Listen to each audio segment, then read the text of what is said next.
សួស្តីបងប្អូនទាំងអស់គ្នាសូមស្វាគមន៍មកកាន់ Channel MengHor Official អញ្ចឹងមេរៀនរបស់យើងថ្ងៃនេះគឺតាក់ទងអំពីសំណង់ប្រយោគ sentence structure ឥឡូវនេះយើងមករៀននៅក្នុងការ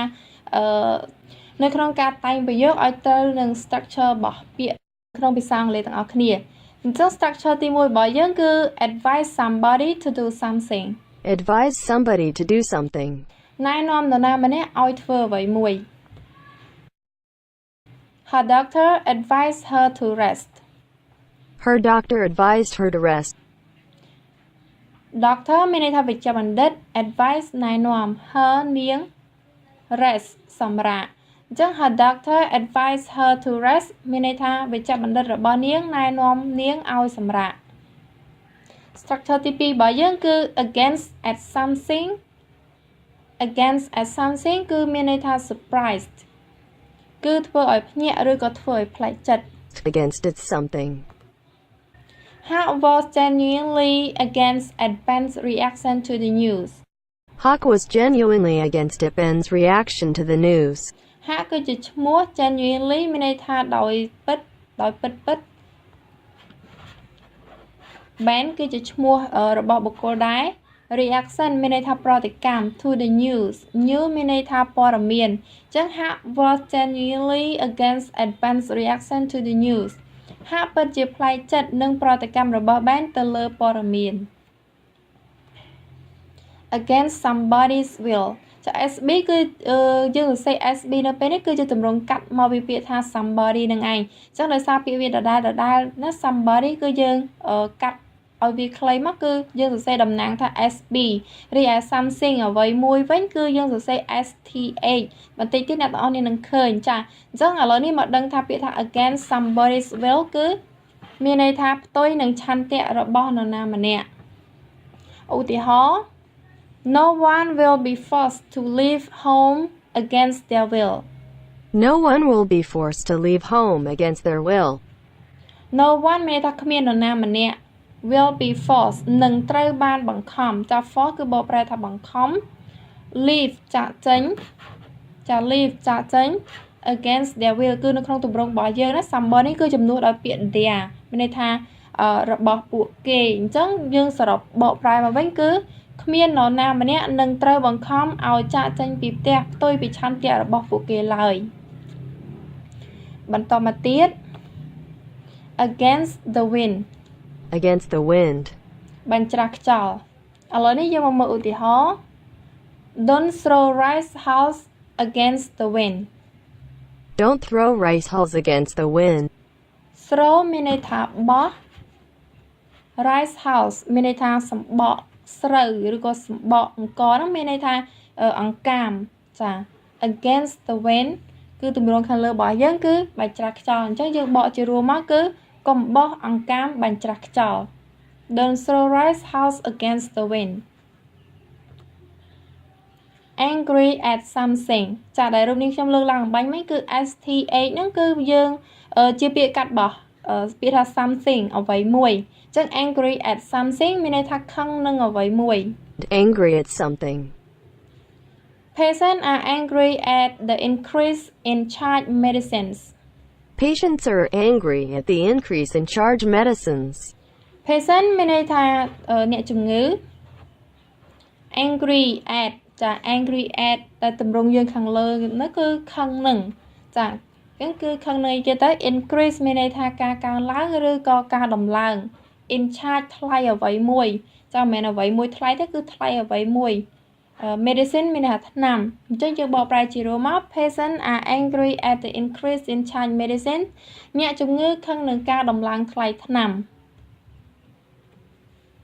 Angry with somebody Angry with somebody. ខឹងនរណាម្នាក់ឧទាហរណ៍ Are you angry with me Are you angry with me? តើអ្នកខឹងខ្ញុំឬ Aspiration for something Aspiration for something. សេចក្តីប៉ងប្រាថ្នា When I was 12 I had aspiration for professional football When I was 12, I had aspiration for professional football. នៅពេលខ្ញុំអាយុ12ឆ្នាំខ្ញុំមានសេចក្តីប៉ងប្រាថ្នាលើវិជ្ជាជីវៈបាល់ទាត់ ចា when នៅពេលដែរឬក៏នៅពេល I was 12មានថាខ្ញុំអាយុ12ឆ្នាំ I had aspiration ចា had នេះគឺជាអតីតកាលរបស់ have អញ្ចឹងយើងបកប្រែថាខ្ញុំមានសេចក្តីប៉ងប្រាថ្នា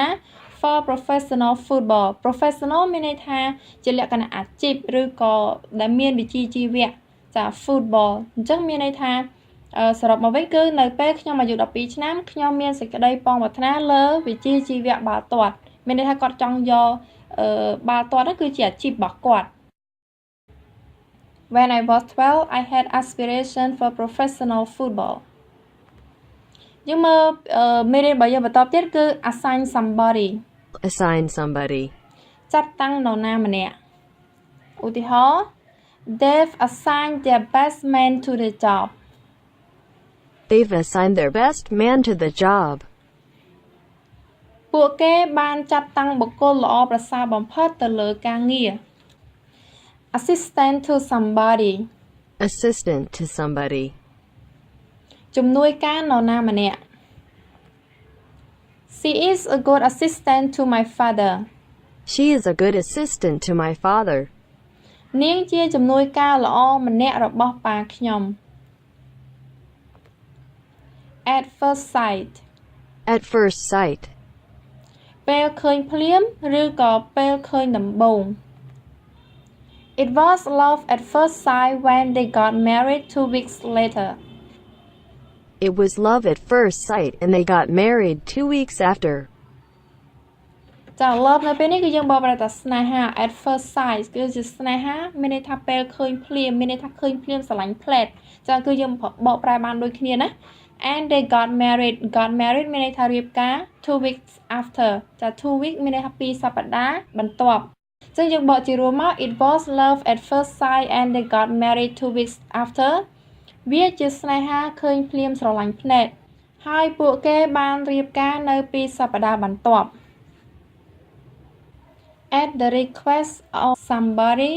ឬក៏ at somebody's request At the request of somebody or at somebody's request.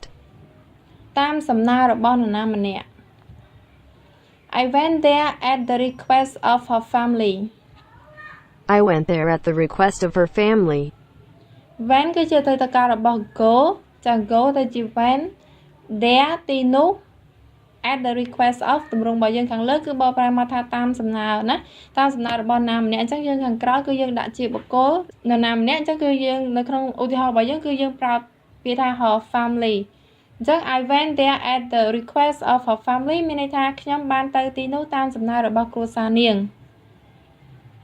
អញ្ចឹងគឺនៅក្នុងនេះក៏ដូចគ្នាអំបញ្ញមិញដែរគឺយើងអាចប្រើ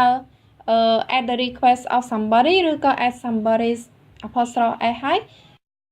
request ចាអញ្ចឹងគឺ clear ទាំងពីរហ្នឹងគឺយើងបកប្រែបានដូចគ្នាគ្រាន់តែយើងប្រើទម្រង់មួយណាក៏ត្រូវដែរបន្តមកទៀតគឺ at the invitation of somebody ឬក៏ at somebody's invitation At the invitation of somebody equals at somebody's invitation they តាមការអញ្ជើញរបស់នរណាម្នាក់ They came to Washington at the invitation of the president came to Washington at the invitation of the president. Came មកពីកិរិយាសព្ទ come Washington គឺទីក្រុង Washington at the invitation of មានន័យថាតាមការអញ្ជើញចារបស់ the president មានន័យថាប្រធានាធិបតីឬក៏បើយើងអាចបកប្រែថាប្រធានចាបើសិនជា class president គឺយើងបកប្រែថាប្រធានថ្នាក់ប៉ុន្តែនៅក្នុងនេះគឺយើងអាចបកប្រែថាប្រធានាធិបតីណា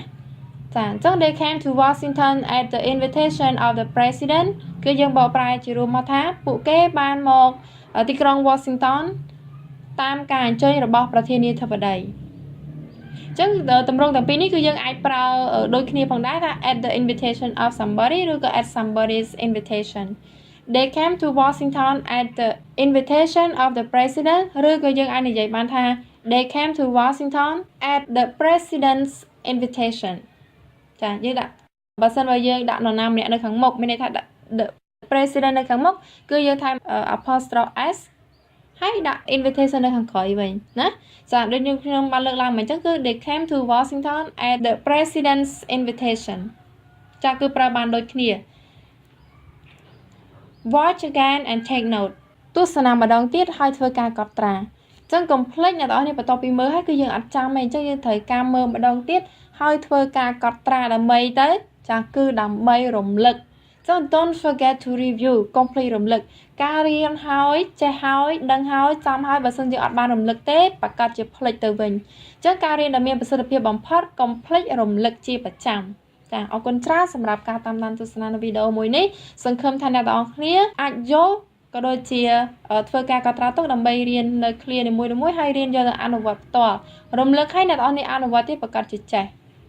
សម្រាប់អ្នកដែលអត់ទាន់បានចុច Subscribe កុំភ្លេចចុច Subscribe ហើយបើសិនជាអ្នក Subscribe ហើយកុំភ្លេចចុច Like ហើយ Comment នៅខាងក្រោមអូខេណា Goodbye